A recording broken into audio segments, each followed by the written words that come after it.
Good afternoon. My name is Ashley Blow, she, her pronouns, and I'm with Project Peace. We are the coordinated community response to sexual and intimate partner violence for Arlington County.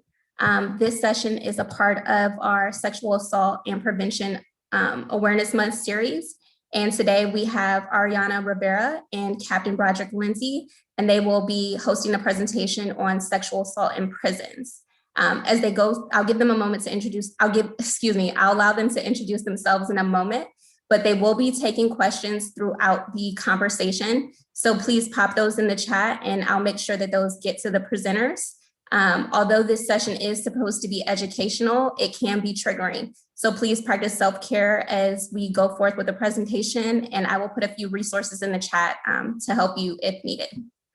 So I'll turn it to you, Ari and Captain Lindsay. Thank you. So my name is Ariana Rivera, or Ari is fine. I am the senior court advocate with Doorways. So for those of you that don't know, Doorways is the domestic violence and sexual violence response organization in Arlington County. So we provide multiple services, which goes to include our 24-hour hotline, which connects you to our emergency shelter, as well as court advocacy services, which is where I am. So I do want to say that I am actually located in the Arlington courthouse. So I will try to stay on mute when I'm not speaking to kind of lower any distractions, but I apologize, can't control the speakers. And the other thing we provide is we provide counseling services, which, you know, is part of all of the way that we work with the Arlington County Sheriff's Office with sexual violence in prisons. I've been with Doorways it's been about 4 years now, but been in this role for quite a while. So please, any questions that come up, I'm happy to answer. So thank you for your time and thank you for being here today. Okay, my name is Captain Broderick Lindsay. I'm Assistant Director of Professional Compliance at the Arlington County Sheriff's Office. I'm in my 23rd year with the agency. I've been around for a little while. I've done everything from supervisor investigations to upper level investigations. I've had a pretty good career. So the chance to talk about what we do and talk about our perspective on it and to work with our good friends over at Doorways is very, very appreciated. So this presentation, a lot of it has to do with what we do here, but a lot of it is something that I believe once you change the culture of a place, that you won't have to worry about a lot of things. So we'll get into that more deeply as we go along. That's about it for me. Ariana, do you want to take first slide or should I? You can go ahead and do the first one and I'll hop in following. All right, cool. The first slide is up on the board right now. And basically, it's a comment on prison culture. Now, prisons and jails, we're using them synonymously now, but there is a distinct difference between the two. Jails are where you go to for 12 months, and prison is more significant amount of time. However, the culture of those incarcerated individuals and society's viewpoint on them, that is where there's a commonality. As it says here, historically, there's been one point of view with regard to how inmates view themselves and time inside the jail. It's been more of a survival type thing. At one point, when it came to sexual assaults, resulted in victim witnesses being assaulted or threatened from other forms of retaliation. So retaliation was a big deal. You didn't want to tell, you didn't want to give up information that would get another inmate in trouble. However, one thing that I've discovered is that as Priya has come around and as you set a culture where reporting and information becomes more prevalent, that tends to slow down. There becomes more and more people who are willing to come forward and report it. But we'll get more deeply into that as the presentation goes on. Next slide.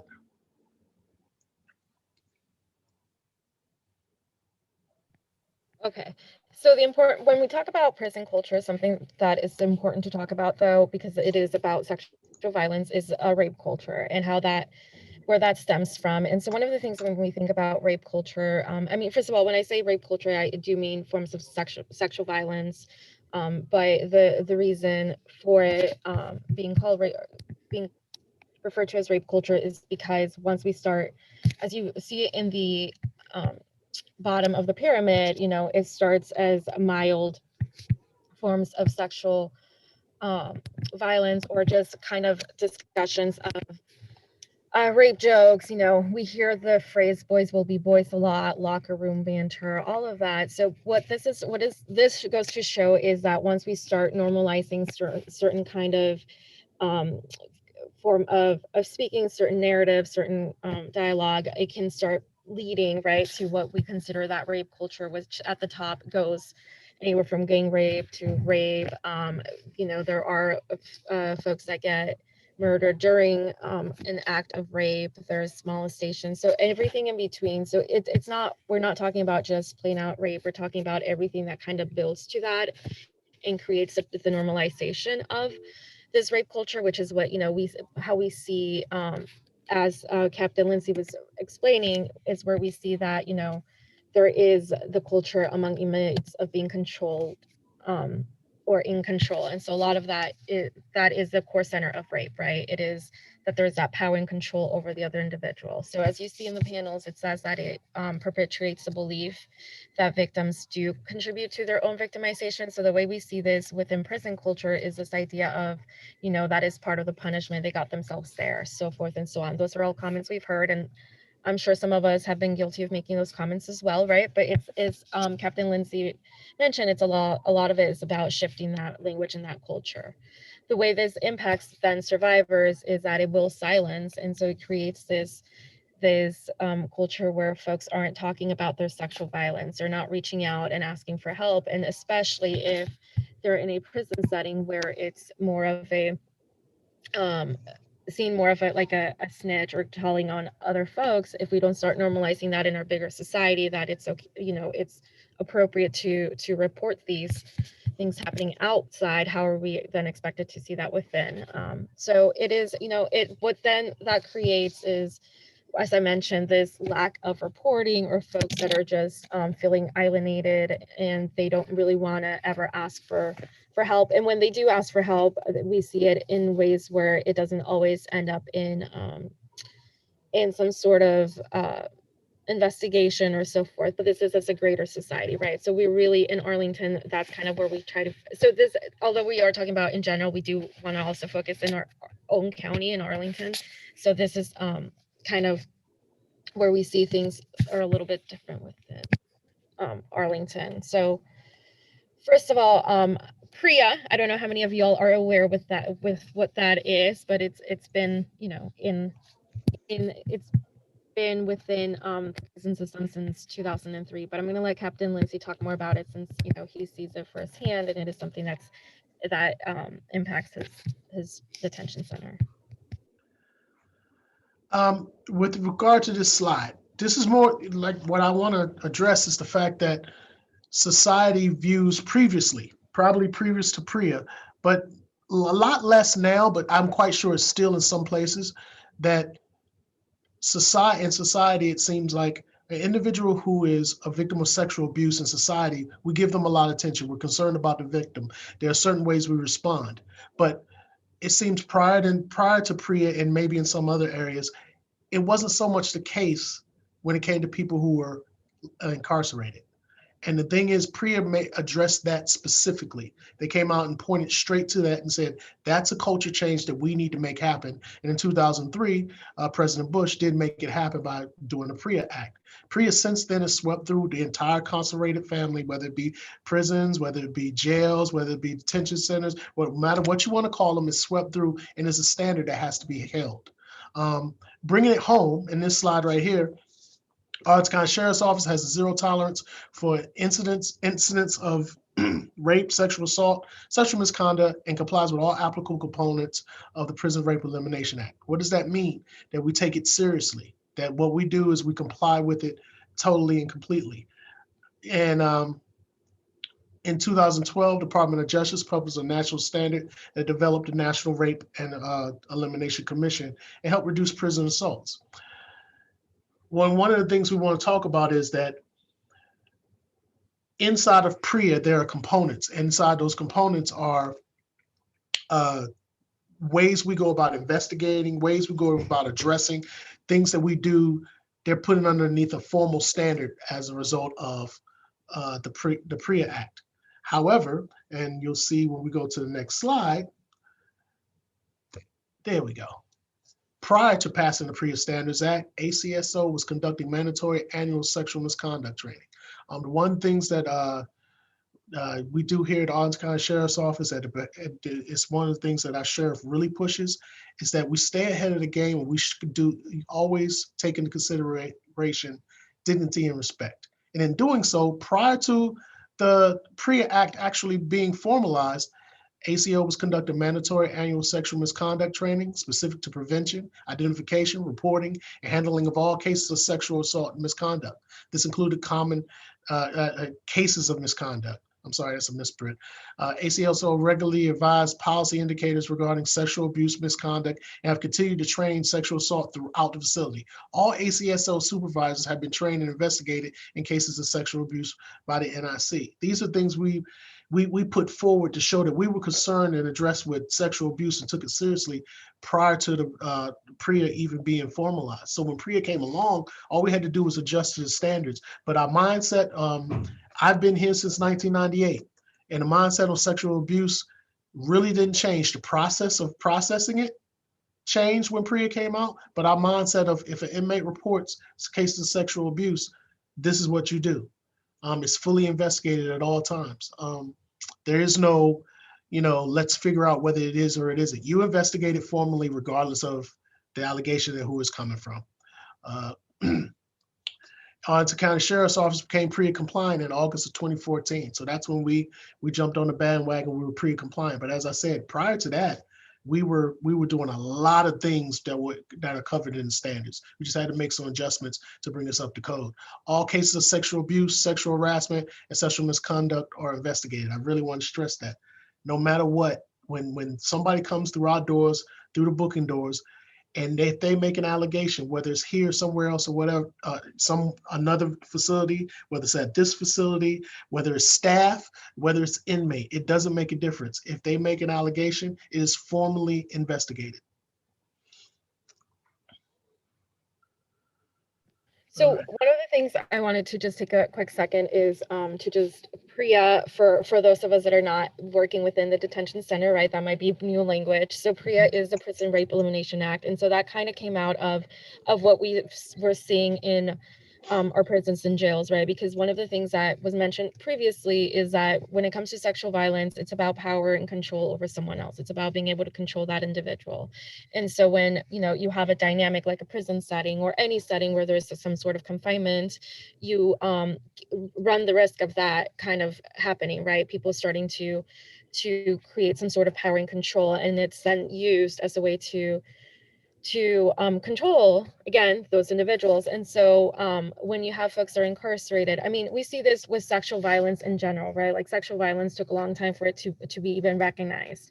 Then we have marital rape become illegal, right? So we're seeing things kind of catch up where we're recognizing, sexual violence is not okay, and it's not a form of punishment, and it should not be just because someone, is incarcerated, it's not okay that part of what their punishment is now going to be sexual violence. So all of this kind of, brought the advocates that are there for the rights of the folks incarcerated. They were the ones that came forward and started talking about having these conversations. And that's where, we as a domestic violence, sexual violence organization come in, is we're able to then partner up with our local, which is part of the Priya standard, where it means that, the detention center has to have some sort of partnership with a local domestic violence, sexual violence agency, so that we can come on the back end and provide that advocacy.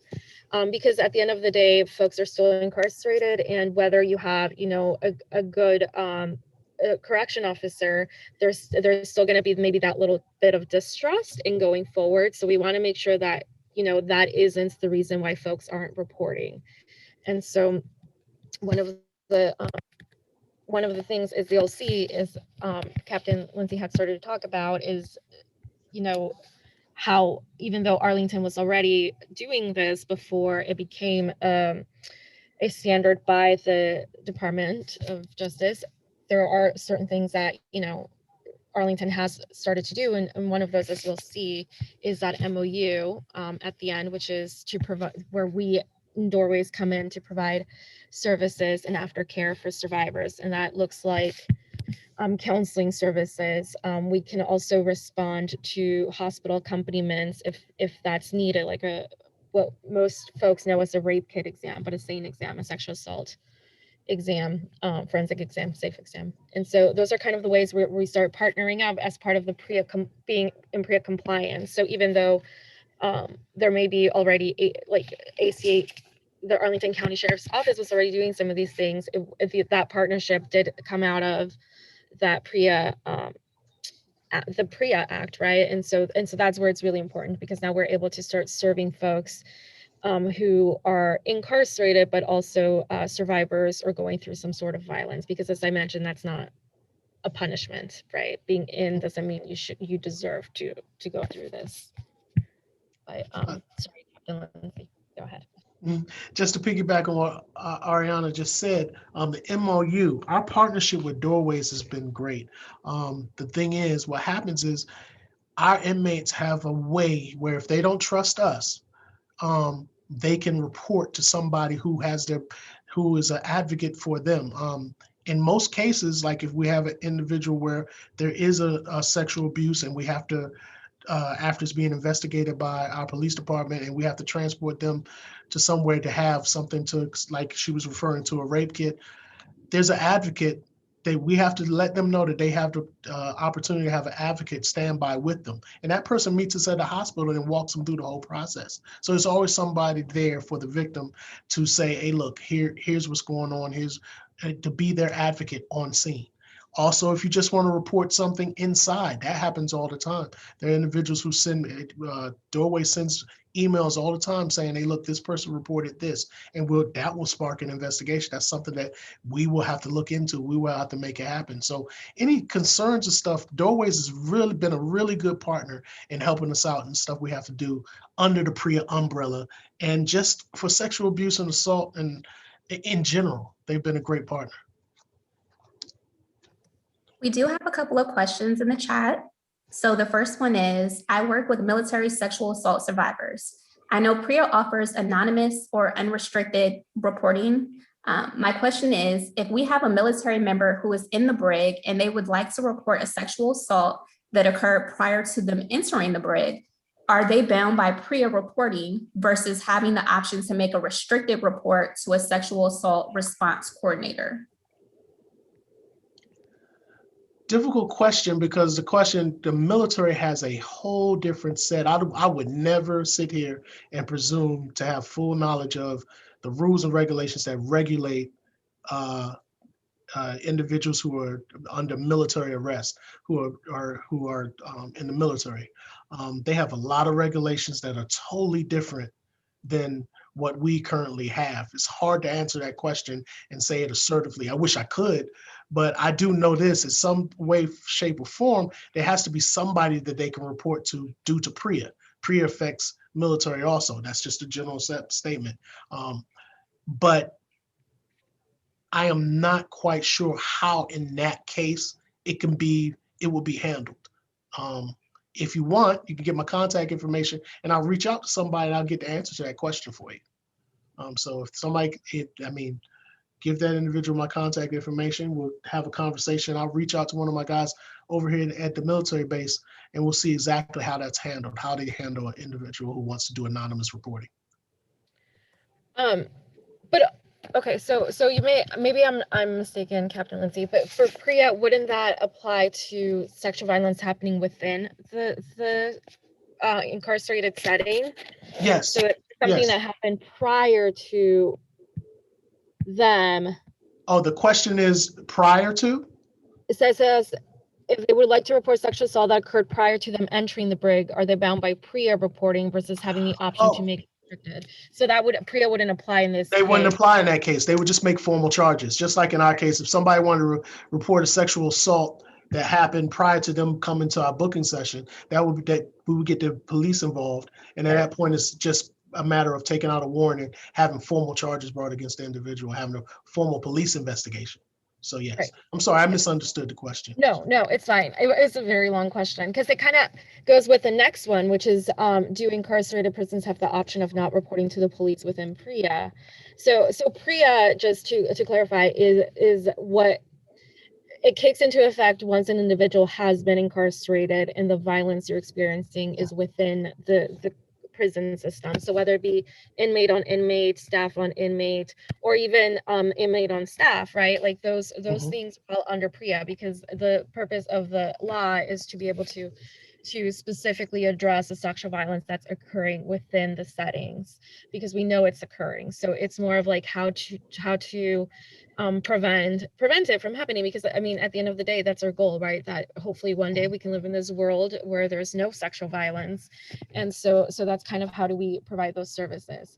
Now, the way it works with us is there is a phone in the Arlington County Jail that and I believe Captain Lindsay has is going to talk about this a little bit later, but Absolutely. there is a phone that connects us directly to Doorways.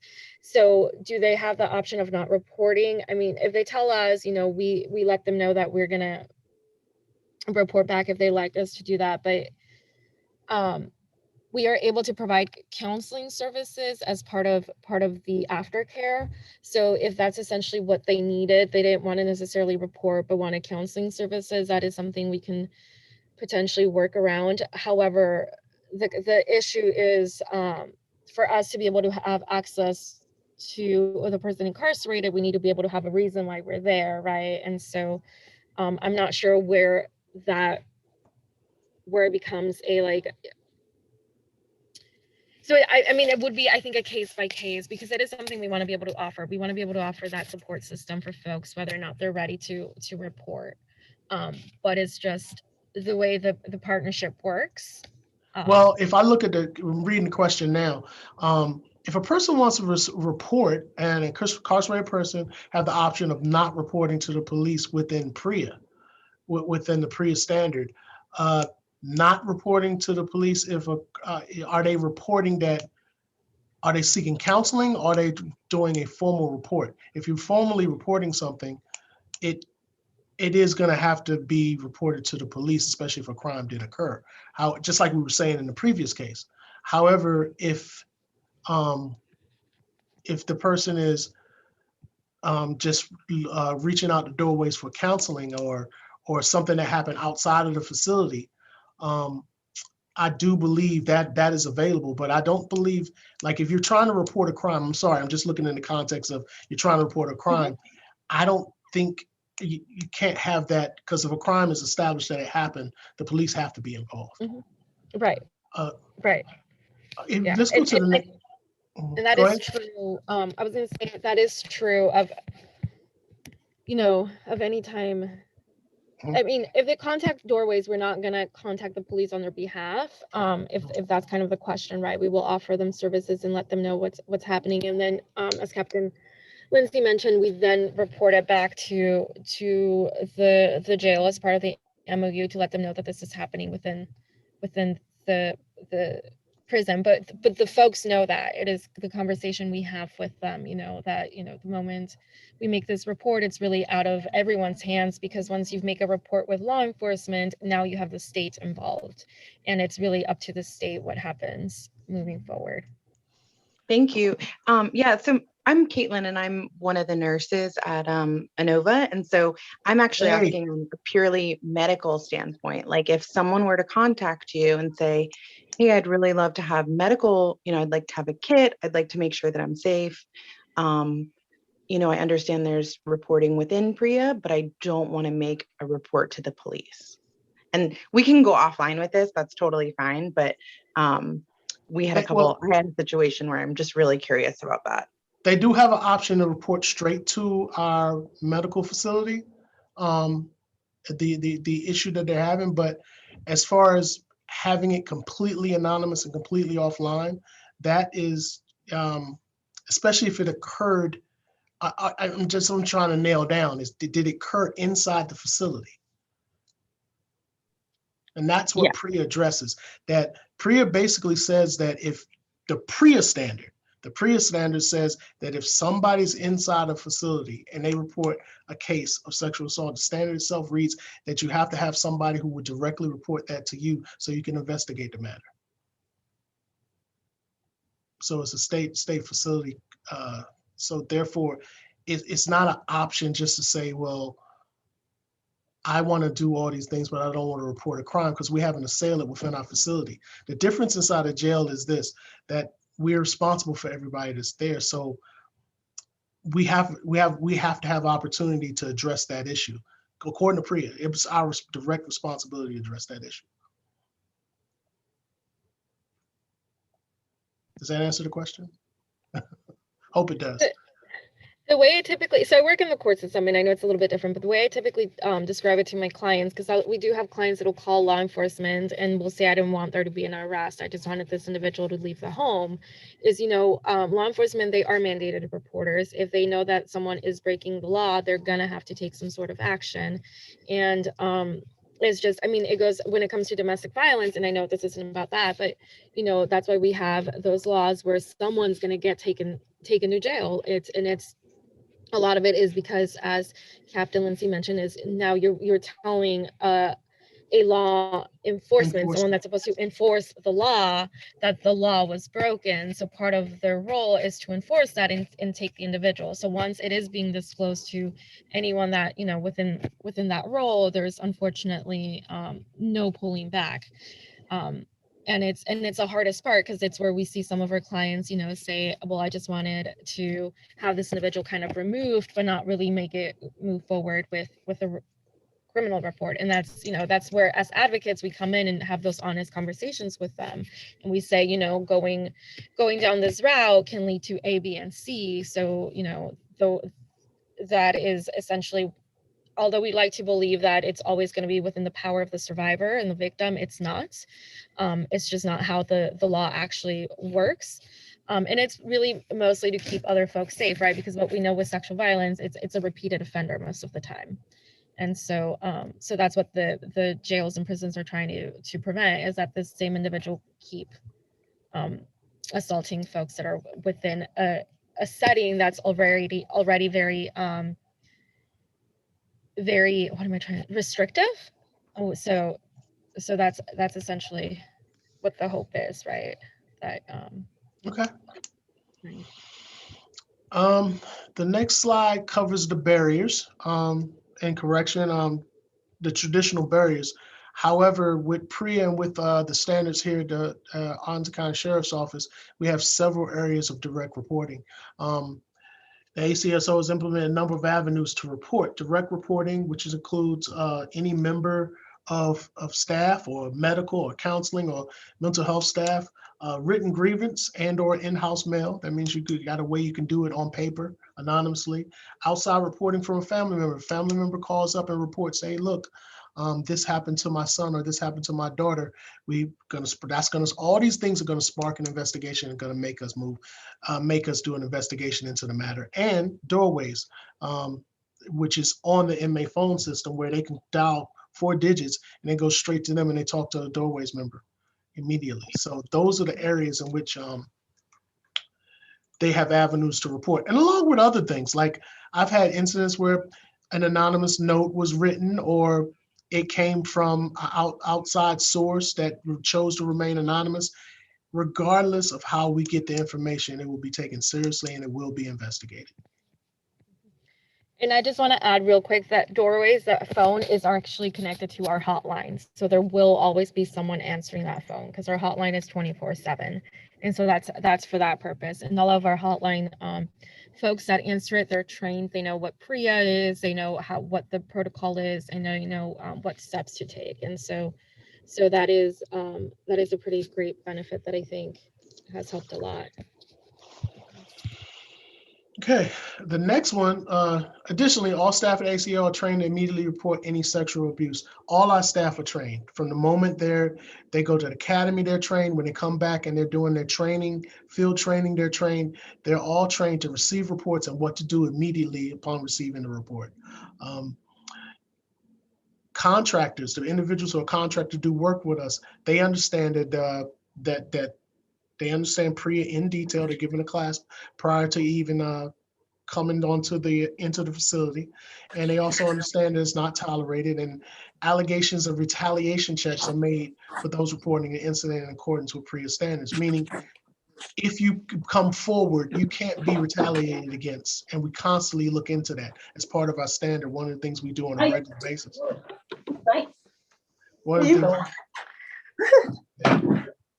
One of the things we do on a regular basis is that we constantly check in with guys who make reports. Anybody who makes a report or anybody who's a victim, we constantly check in on them to make sure that things are going appropriately and make sure they're not being retaliated against in any way. We're also, part of my job as the Priya coordinator is to make sure we're constantly looking for new and innovative ways to allow inmates to report on sexual assault and misconduct, and innovative ways to not only to report, but to detect and prevent. So that's just a couple of things that inside of that slide, it covers pretty much that we are trained from line staff to supervisory staff, all the way up the chain to respond and investigate, and in supervisor's case, investigate Priya complaints.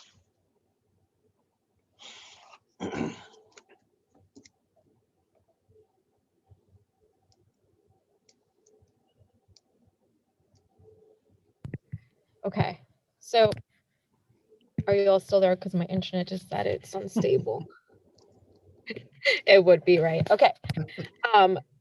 So with direct services, again, as mentioned, there is that phone that connects them to Doorways, and we do have it available 24/7. We do, the folks that answer our hotline, just for background information, are home coordinators who work out of our shelter. So they've been trained, they're staff members. We do have some certain volunteers that are also trained, and our training is a 40-hour training. So they know what Priya is, they know what the dynamics of sexual violence is. We make sure that, our folks are trauma informed. They practice trauma informed care, right? Meaning, always client centered and ensuring that we are able to provide the information they need. We do provide them the information, which is the person that's incarcerated. We provide their name and then where they're located to the Arlington County Sheriff's Office. When we take that report, that's the information we're providing. And then we do safety planning with them over the phone. And that's just a service we provide to all folks that are seeking hotline services. Now, after the fact, right, the aftercare is also what's important. So one of the things we can offer is counseling services. So we do have a therapy program as part of Doorways. And what we typically have done in the past is we've had our therapists go to the Arlington County Detention Center and provide in-person support. Right now, because of COVID, there's been a lot of limitations on that. But it is definitely something that we offer. And if someone's going to be exiting or leaving the detention center, but is now in need of a protective order because maybe, the other individual is about to be out, or there's, I don't know, a staff member or anything like that, we can always provide that kind of support as well. We don't see that a lot because, as Captain Lindsay explained, they have that ability to be able to actually separate folks, and the environment looks a little bit different, but we do provide support in that as well. Going a little bit more in depth of what Ari was addressing is that if Doorways feels they want to do follow-up services with our inmates, despite COVID, I'm part of this too, just amazing coincidence. We arrange for teams visits with the inmate for a certain amount of time, in which we allow them to visit with the individual, and it's confidential and they can discuss and give them counsel. So in the midst of that, when we first came upon the COVID, the pandemic, we've decided to make an alternative way for inmates who need additional services from Doorways and counseling for it to happen. And that's one of the alternative ways that we did that.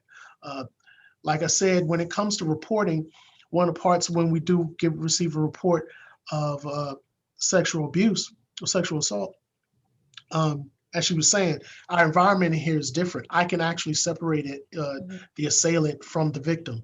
I can separate them physically, put them in totally different areas.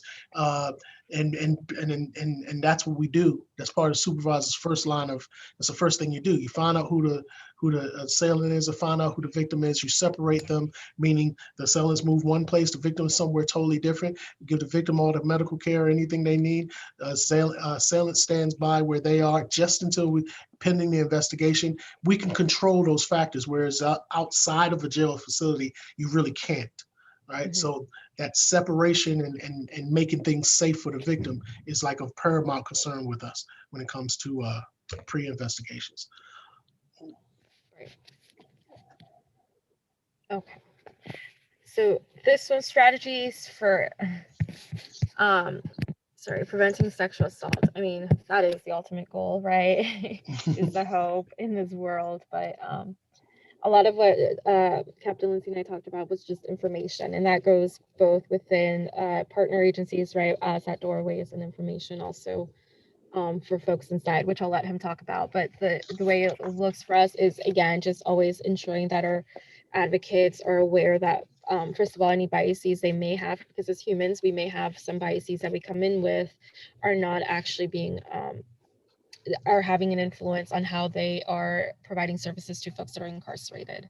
So we do ensure that there's again there's trauma-informed care approach that we work through, and we want to make sure that, first of all, our folks answering the hotline know what Priya is, and so we do ensure that that's information they have, because we don't want someone to, you know, we don't have a way to call back, right? So if we were to say wrong number and hang up on them, like we've already declines, well, not decline, this is someone that was seeking those services and now we're not offering them. So we ensure that our folks stay educated. And then a lot had changed during COVID, but one of the things we did was we used to do roll calls with the sheriff department at Doorways. So we would go during Domestic and Sexual Violence Awareness Month to just remind folks of our services, because again, the more folks know about them, the more they know that they have the support and the resources, and having support and resources, you know, allows perpetrators to realize that they can't continue to silence their victims. Additionally, like when you're talking about knowledge is power, it's one of the things that me and Ariana discussed earlier, is that knowledge starts about Priya starts for somebody who's booked into our facility. From the moment they enter booking, they ask questions, it's explained to them what it is. Basically, as you transition through the booking process, as you go from a person on the booking side and you get committed to the jail, you know, we're trying to figure out your classification, which decides where you go in the jail. The questions are asked again. That person is signing material. He's given a brochure in which he has to read exactly what Priya is. Everything we had on his slides, pretty much he or she is given this material where they understand exactly what they're reading. And then they sign to say, hey, look, I understand how to report it. I understand what it is and things like that. Also, as another caveat, where they sit to wait to go upstairs, there's a video running, a Priya video running. And that time is talking about everything we've just discussed in this presentation. Everything from reporting, what it is, the ups and downs inside the ups and downs in an incarcerated environment of how it happens and things like that are covered in a Priya video. So a person's made fully aware of what it is. Those are just a couple of things that increase knowledge. The more staff and inmates understand what PREA is, Prison Rape Elimination Act is, how sexual abuse can be reported, the more they know, the more they can respond to it if it happens to them or if it happens to somebody else. I forgot to mention, we have a lot of third-party reports of sexual abuse. So what happens is if somebody says, hey, look, this person did this, all right, or they did whatever it is, whether it's misconduct or sexual abuse, it can report it from anybody. It can be investigated.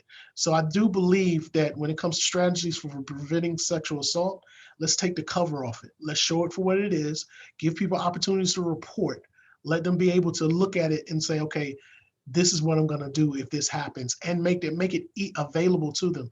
One of the things my predecessor, somebody, one of my supervisors told me is make it available for them to report. And no matter how it comes to you, take it seriously and investigate it. So That's one of the things that I believe knowledge is power. If a person knows exactly how to report incidents of sexual abuse, it makes them more likely to report incidents of sexual abuse. We're constantly reviewing policy, as I said before, and like I said, back before pre-COVID,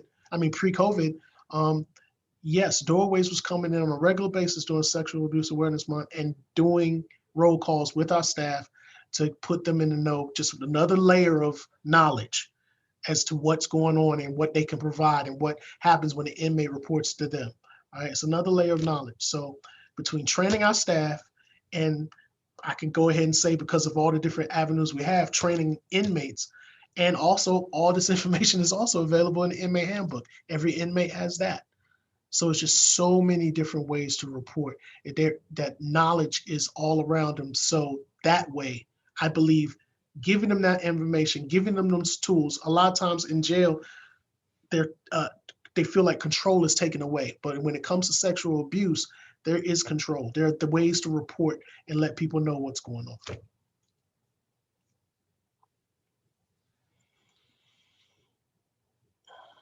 And I think that's pretty much most of it, but just